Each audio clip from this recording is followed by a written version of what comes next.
Avant de se quitter, on retrouve la chronique bimensuelle de Romane, Zévena du Ribreis, qui nous emmène en forêt. Aujourd'hui, je parle du Helgoat, une petite commune du Finistère, mais surtout, je vais vous parler de des légendes qui y habitent. Cet endroit, il a toujours inspiré pour les récits, et les légendes y sont nombreuses, puisque Helgoat, c'est une forêt mystérieuse, de nombreuses grottes remplies d'histoires et plein d'autres choses. Je vais donc vous conter aujourd'hui quelques légendes très connues, ce qui vous donnera peut-être envie d'y aller pour découvrir d'autres légendes qui y habitent. Lorsque vous arrivez dans la forêt du Helgoat, vous apercevez de grands rochers partout et une rivière qui trace son chemin au travers, mais surtout un moulin, le moulin du chaos.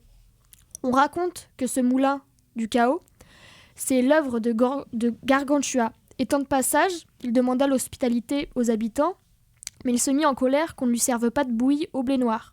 En partant, il se vengea en jetant tous les rochers qu'il trouva à l'endroit où est actuellement le moulin, et on peut donc voir beaucoup de cailloux à cet endroit-là.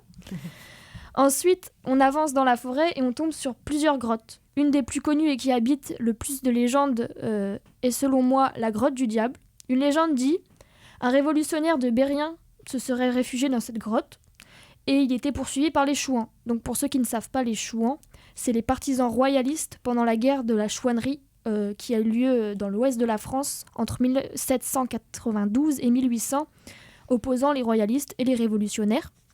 Donc ce révolutionnaire, il va allumer un feu dans cette grotte, et il était vêtu d'un chapeau avec 2 plumes et de sa fourche pour se défendre.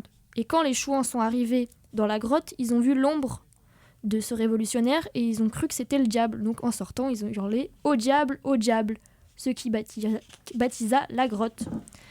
Une autre légende dit que la grotte, c'est l'entrée d'une caverne où se trouvent 99 auberges. Au menu, des plats toujours plus savoureux accompagnés de boissons tout aussi ambiantes. Le tout servi par de très belles et très accueillantes servantes où il faut s'arrêter à chaque auberge.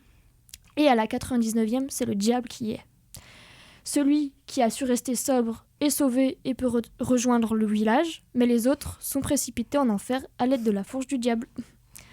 Donc je pourrais vous parler des heures de cette forêt qui habite fées, corrigans, puis beaucoup d'histoires, mais il va falloir s'arrêter un moment. Mais je vous laisse vous-même aller voir par vous-même les légendes qui y habitent.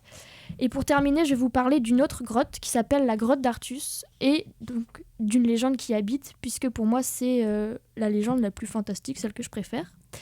Donc Artus, c'est le nom médiéval français du célèbre roi Arthur, le seigneur breton qui défend peuple celte de la Bretagne armoricaine et des îles britanniques au début du VIe siècle. Et la légende raconte qu'il est en état de dormition et qu'il se trouve en compagnie de ses guerriers les plus fidèles, qui eux aussi sont en dormition. Ils attendent le moment où quelqu'un viendra les réveiller pour revêtir leur armure et repartir au combat pour reconstruire la Bretagne qui a été détruite par les Saxons. Donc au fond de la grotte, il y a une entrée secrète qui mène à Arthur et ses chevaliers. Et quelques privilégiés ont pu voir une pierre se lever, mener à un souterrain sombre et inquiétant, mais aucun d'entre eux n'a osé y pénétrer, puisque quiconque ose réveiller le roi Arthur pour une raison futile qui ne serait pas sauver la Bretagne se voit immédiatement tué. Et c'est donc avec cette légende que je vais vous laisser. N'hésitez pas à aller découvrir toutes les autres légendes qui existent autour de cette forêt, puisqu'elles sont très nombreuses, et pourquoi pas aller directement visiter la forêt qui a de nombreux lieux emblématiques comme la Roche Tremblante, le Ménage de la Vierge, etc. Merci Romane, on te retrouve donc dans 15 jours pour une nouvelle Respiration bretonne. L'émission touche à sa fin, merci de nous avoir suivis, merci Damien à la technique. On se retrouve demain, même zone, même heure, pour toujours plus d'actualités locales. Bonne soirée sur Syllab.